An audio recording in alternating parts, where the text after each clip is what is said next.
Hello, Jonathan Barber here, Vice President, Area Manager of Norcom Mortgage in Cincinnati, Ohio. I just wanted to take a minute to capture this moment. I had a very interesting conversation with a client today, just now, maybe 20 minutes ago. And the conversation was crazy. It was, let's just say it was strong enough, crazy enough for me to capture this moment where I'm practically speechless and just freestyle a video and record the thoughts that I'm dealing with right now as a loan officer, as a 21-year loan officer. So I pre-approved this young lady many months ago, like 4 months ago, where her payment was this amount. For a $200,000 house, your payment would be this amount if you find something. She never found something. So now her payment is a little higher because interest rates went up. I didn't do it. I didn't make the interest rates go up, so don't yell at me. Um, but the interest rates are up, and there's nothing we can do about it. But she decided because the rates were up, she was going to give up on her dream, give up on, to be honest, she would have been the first home buyer in her entire family. Generations and generations would have been the first home buyer. And after she broke it down like that, it was kind of personal. I mean, I'm 51 years old, and I'm like, man, I got to try to help this young lady understand that you can't just give up. So I'm breaking everything down. Like, okay, so buying a house means you can benefit tax wise. So instead of you getting this much on a tax return, based on your tax situation, you might get more. You build equity, which means you can pull the money out. You can go to Brazil, you can meet Ty Diggs, get your groove back. You can pull the money out because you're now a homeowner. There are psychological benefits. Now you're owning part of America. You're owning it instead of renting. I tried nearly everything. I was blue in the face and finally gave up. I mean, she had her mind made up because the interest rates went up. The payment went up. So I asked her, I said, just out of curiosity, do you go out? Do you go out on the weekends? Like, you're young. Do you eat out?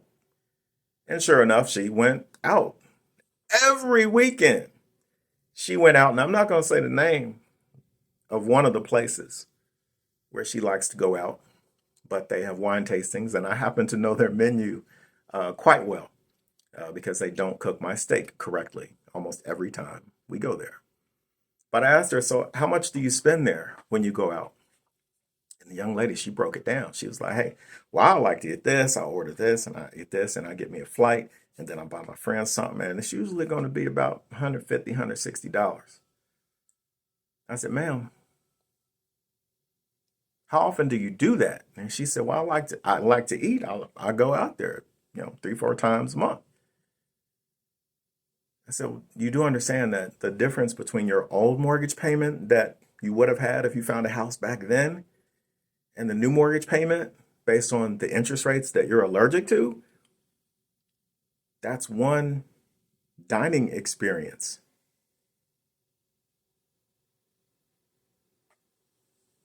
She still didn't want to buy a house. So today she is renewing her lease and she's giving up on the dream. So I'm stupefied and still kind of stupefied. And I'm like, well, man, how? How did she not see it? And then I realized, and I'm not trying to make this a political or socio-economical or a racial conversation or a racial thing or any of that. I'm not trying to go there because it's so much deeper than that. So I'm a new bike rider. I'm proud to say that I'm not the best. I'm a scaredy cat. I don't do expressways or any of that stuff. And it rains, I freak out, pee on myself, whole 9 yards. I am a timid driver. So before I get on the bike, I look at the sky and I'm like, well, I see a few clouds. So that means I could probably get on the bike for this amount of time. I love biking, so I'm gonna get on the bike no matter what. So I'm gonna get on the bike about this much. Then I'm gonna go home, get the car, and finish doing the rest of the stuff I have to do. But I'm gonna still get on that bike. If I look in the sky and I see no clouds, I'm like, oh man, it's on. I'm gonna have me a good bike ride. I'm just gonna bike all day long. Not on any expressways, mind you, but I'm gonna bike and have a good time. But the reality is, even if there's a cloud in the sky, I'm still gonna get on that bike because nothing's gonna hold me back. And I think that's kind of what's going on now. It's like we're thinking interest rates kind of the same way. Some people would see a cloud in the sky and be like, I'm not going to get on that bike. I'm not going to even try. People, especially those of you who are first time buyers, just because interest rates are going up, don't give up on your dream. It just means you have to adjust your sight.